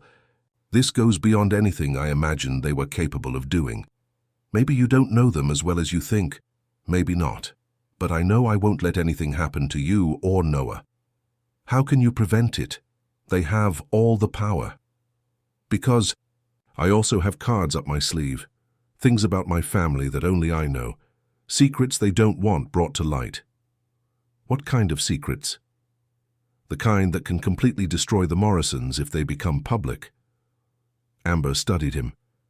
There was something different about Gabriel, a cold determination she had never seen before. Are you having an episode? No, I'm lucid. More lucid than I've been in years, and I'm furious. No one threatens my family, no one. Your family? You and Noah. You are my family now, and I'll protect you, even if it means destroying the Morrison name forever. Amber felt a wave of love and terror at the same time. Gabriel was willing to go to war for them, but a war against his own family could have devastating consequences. What do you have in mind? We'll go to this meeting, but we'll be prepared, with documents, with recordings, with evidence of everything they've done. And if they don't return Noah voluntarily... What? Then I tell the whole world who the Morrisons really are. The rest of the afternoon passed in feverish preparations. Gabriel made several mysterious calls, gathered documents from his own house, and instructed Amber on how to secretly record conversations with her cell phone.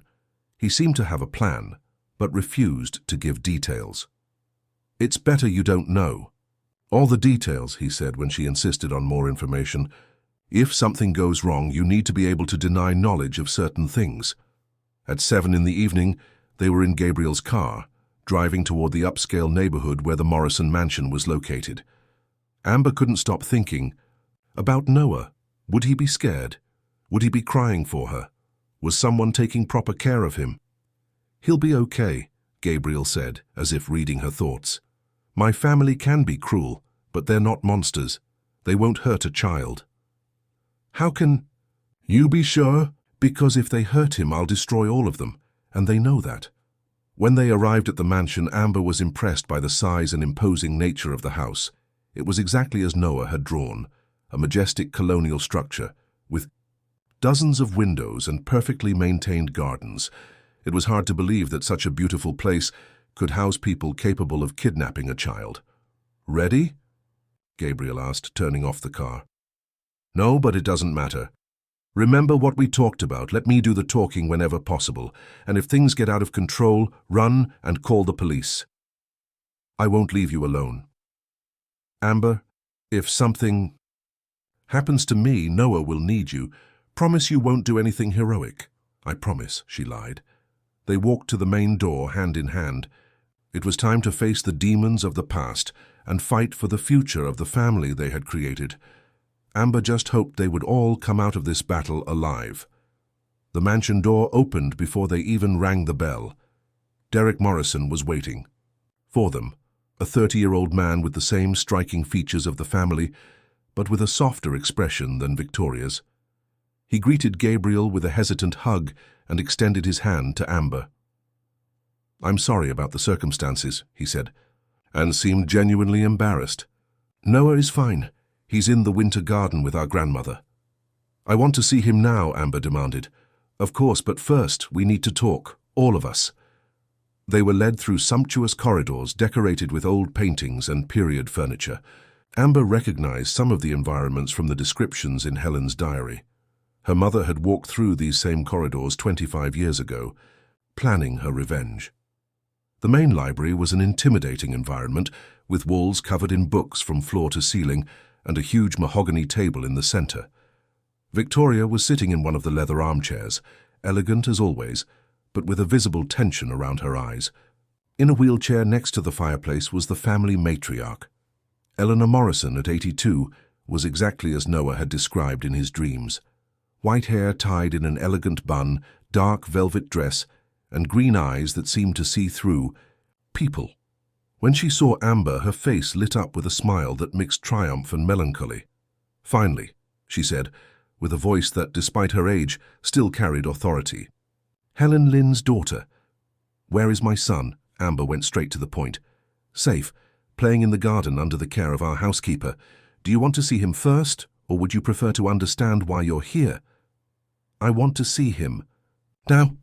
Eleanor made a gesture to Derek, who left the library. A few minutes later, he returned with Noah, who immediately ran into Amber's arms. "Mommy!" he shouted, clinging to her as if he didn't want to let go. "It's all right, my love," she murmured, kissing the top of his head. "Mommy's here." "I wasn't scared," Noah said, pulling back to look at her. "The lady in the long dress was with me the whole time. She showed me old paintings and told me stories about our family." Amber looked at Eleanor, who smiled tenderly. "Noah is an extraordinary child," the matriarch said, "very much like Gabriel at that age. Curious, intelligent, and with a special sensitivity for things that others don't perceive." "Grandma Eleanor told me you would come to get me," Noah continued, still clinging to his mother, "and that we would discover important things about our family." "Grandma?" Amber repeated, alarmed. "It's what he spontaneously began to call me," Eleanor explained. "Children of our lineage instinctively recognize blood ties." "Our lineage?" "Sit down, dear. It's time for you to know the whole truth." Amber sat in an armchair, keeping Noah on her lap. Gabriel positioned himself behind her, his hands on her shoulders in a protective gesture. Helen wasn't just an employee seeking revenge, Eleanor began. She was my granddaughter. The silence in the library was absolute. Amber felt the world spinning around her. That's impossible. 50 years ago, my oldest son, Richard, fell in love with a young woman from the mission named Claire Lynn. The family disapproved of the relationship. She was poor, of humble origin. Richard defied everyone and married her in secret. Eleanor paused to take a sip of water, clearly emotional with the memories. When we discovered the marriage, the family panicked. It was a different time, society was different. My husband, the patriarch at the time, forced the annulment of the marriage and kicked Richard out of the house. Claire was pregnant, but we didn't know. And what happened to them?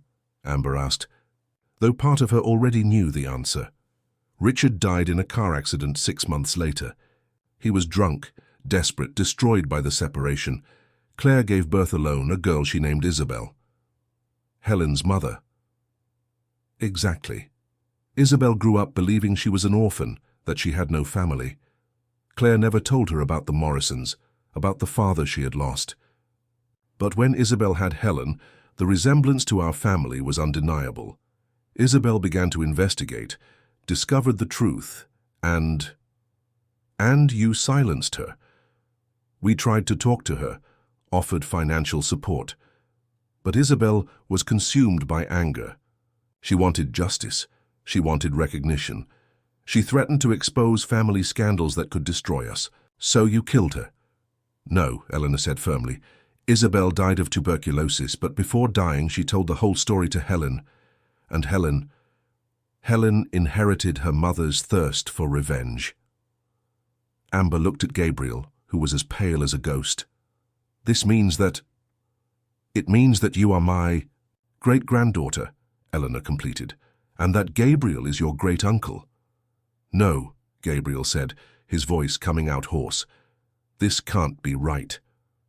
I'm afraid it is, my dear. Richard was my oldest son. Your father, Thomas, was the youngest. Technically, you are uncle and niece. Noah, who had been quiet on Amber's lap, suddenly raised his head. So Daddy is part of our family too. Yes, my little one, Eleanor said gently. We're all family. Amber felt nausea rising in her throat. She stood up abruptly, almost dropping Noah. This is disgusting. It's incest. It's not incest, Victoria spoke for the first time. You're distant relatives, separated by 2 generations. It's perfectly legal and in many cultures common. Legal maybe, but morally repugnant. Morally repugnant? Eleanor leaned forward. What's morally repugnant is a family divided by class prejudice. What's repugnant is denying recognition. To a child because of wounded pride. You stole my family's lands, Amber accused. Helen documented everything. Helen documented half-truths, Derek intervened. It's true that there were irregularities in the acquisition of those lands, but it wasn't theft, it was, let's say, an aggressive negotiation. You forged documents. We facilitated bureaucratic processes, Victoria corrected. They were common practices at the time. And my father. Helen wrote that he was killed by you. Eleanor sighed deeply. Helen's father wasn't killed by us. He committed suicide in prison after being arrested for trying to falsify documents to prove his version of the story. The irony is that he was trying to do exactly what he accused us of having done. Lie. It's not a lie, dear. We have the police records, medical reports, everything. Helen grew up with a distorted version of the facts, fed by the bitterness of a mother who had lost everything. Amber felt lost in a labyrinth of truths and half-truths. She looked at Gabriel, who seemed as shocked as she was. What do you want from us? She finally asked. We want to make peace, Eleanor said. We want Noah to grow up knowing his true family. We want to repair the mistakes of the past. In exchange for what? In exchange for silence about the documents that Helen kept, and in exchange for you moving in here. Here? To the mansion. There are enough suites for everyone. Noah can grow up with all the advantages our social position offers. First-class education, travel, culture, opportunities. And Gabriel and I, do we continue this together, even knowing we're relatives? if that's what you want. True love is rare, dear. It would be foolish to waste it because of ancient genealogies. Gabriel finally spoke up. I need some air, he said, abruptly leaving the library. Amber looked at Noah, who seemed confused by all the adult conversation.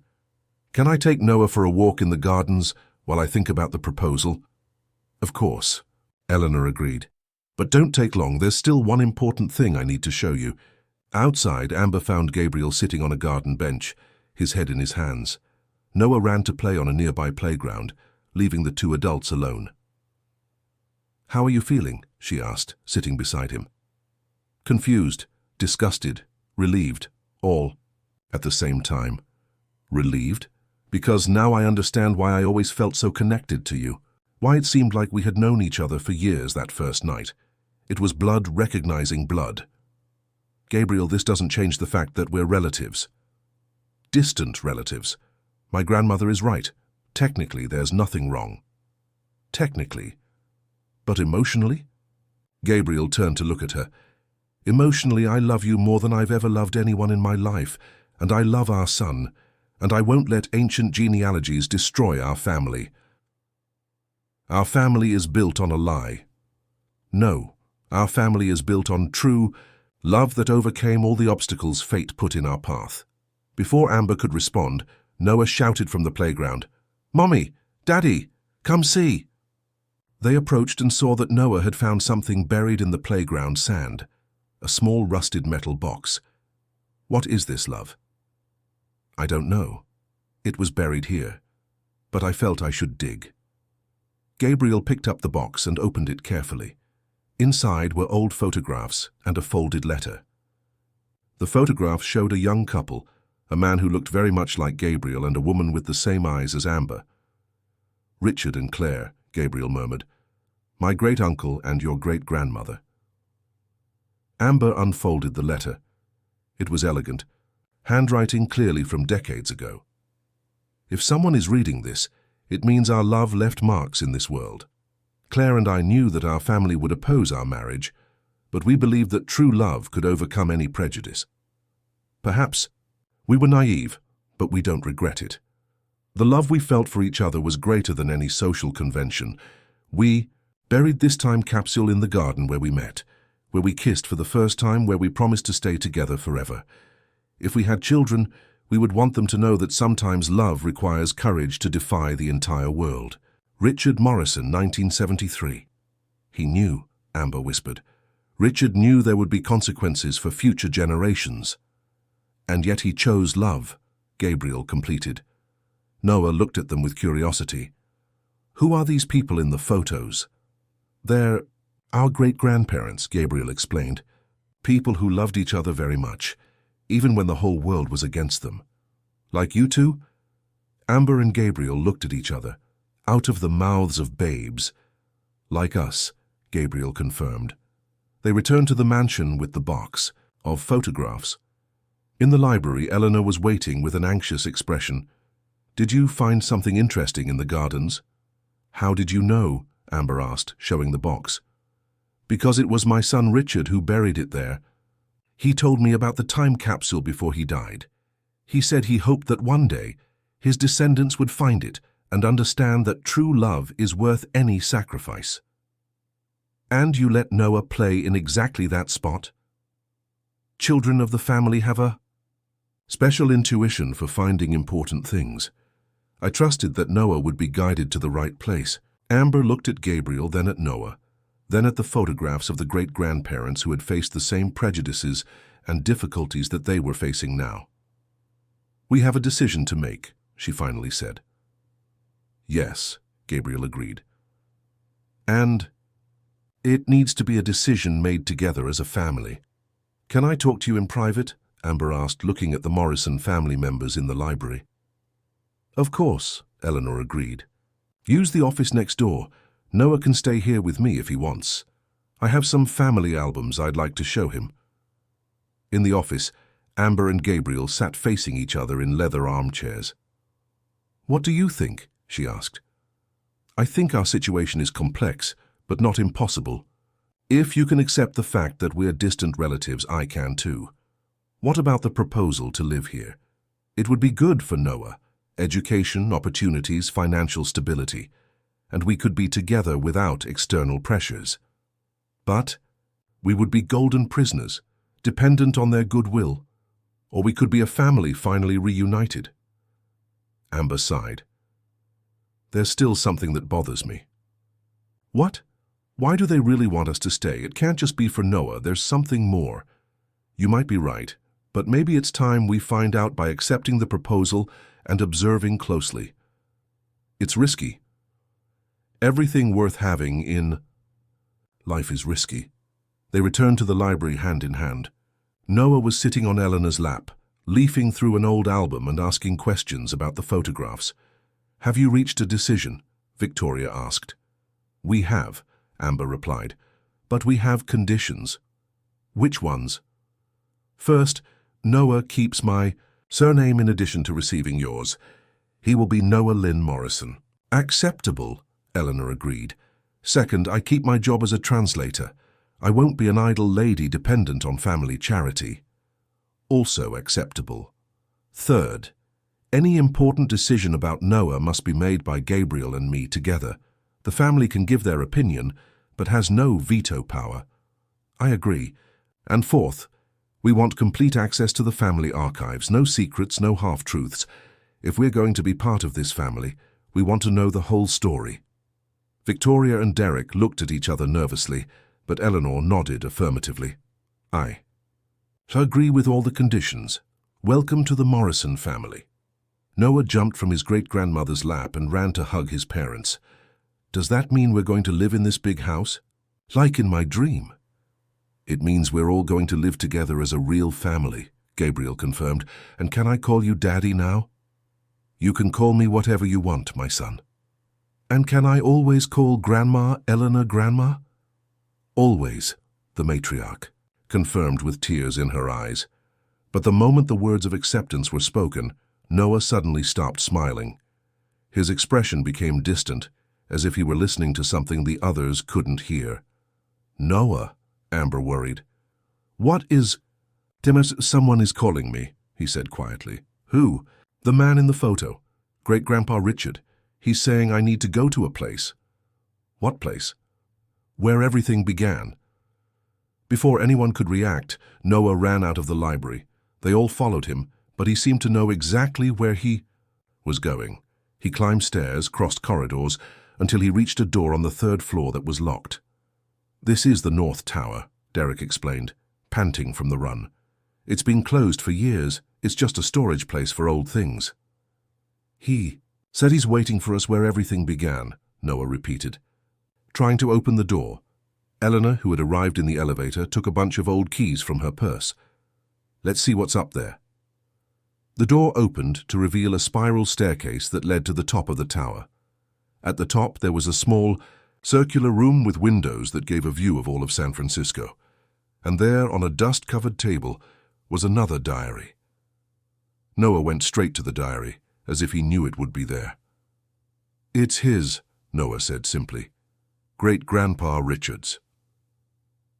Gabriel picked up the diary and opened it to the first page. The handwriting was the same as the letter they had found in the garden. This is the record of my last will and testament, he read aloud. If someone is reading this, it means our family has finally reunited.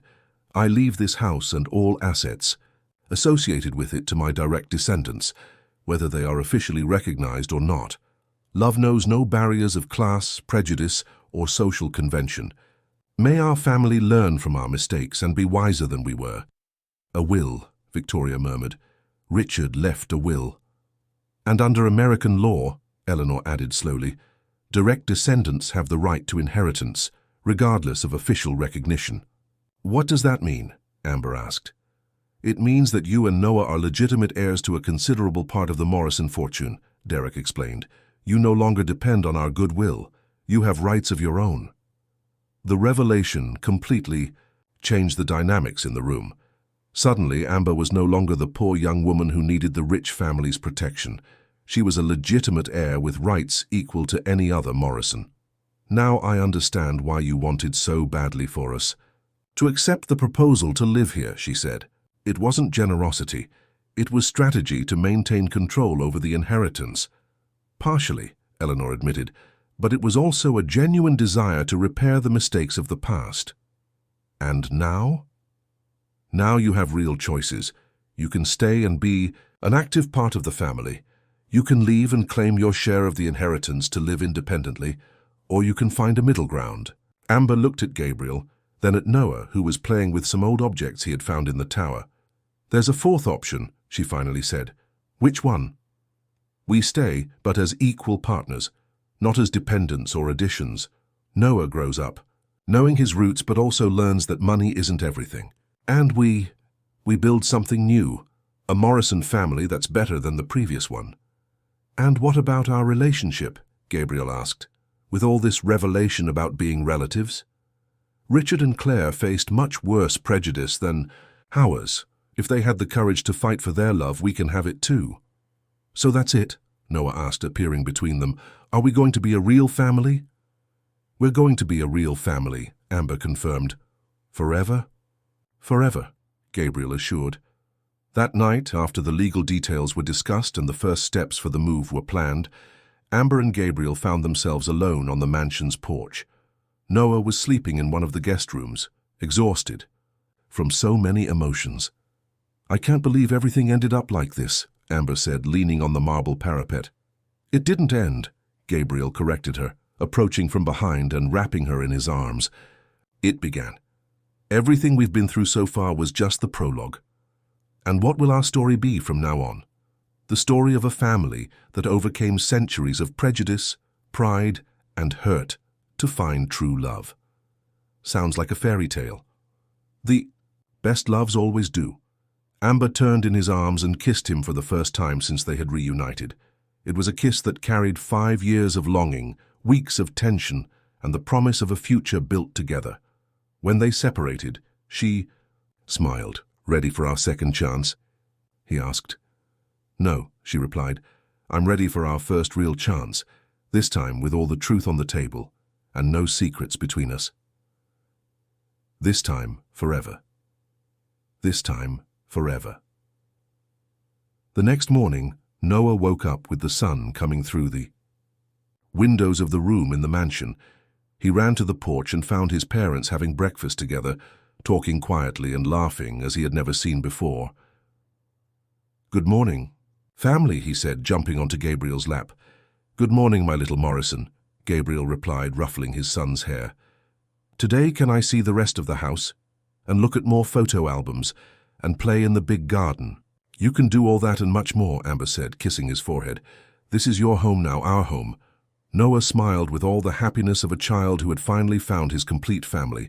And there, on the porch of a century-old mansion in San Francisco, a new generation of the Morrison family began to write its own love story.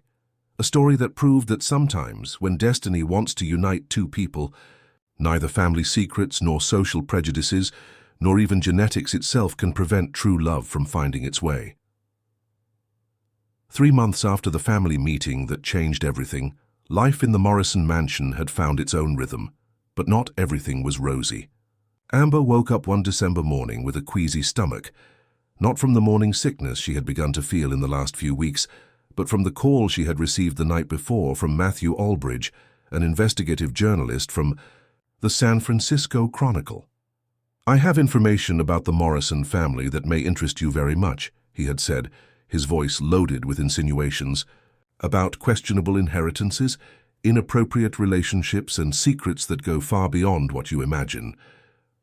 She had hung up on him, but his words had been echoing in her mind ever since. How had someone from outside discovered about her? Situation with Gabriel? And what other information might this man have? Noah was already awake when she went down to the kitchen, sitting at the breakfast nook table drinking hot chocolate with Gabriel. The relationship between father and son had flourished in a way that both moved and reassured her. Noah had adapted to life in the mansion with the typical ease of children, but sometimes she noticed a maturity in his gaze that worried her. "Good morning, Mommy," Noah said, running to hug her. "Daddy said today we're going to visit the Natural History Museum." "That's nice, love," she replied, kissing the top of his head, but her gaze met Gabriel's, who immediately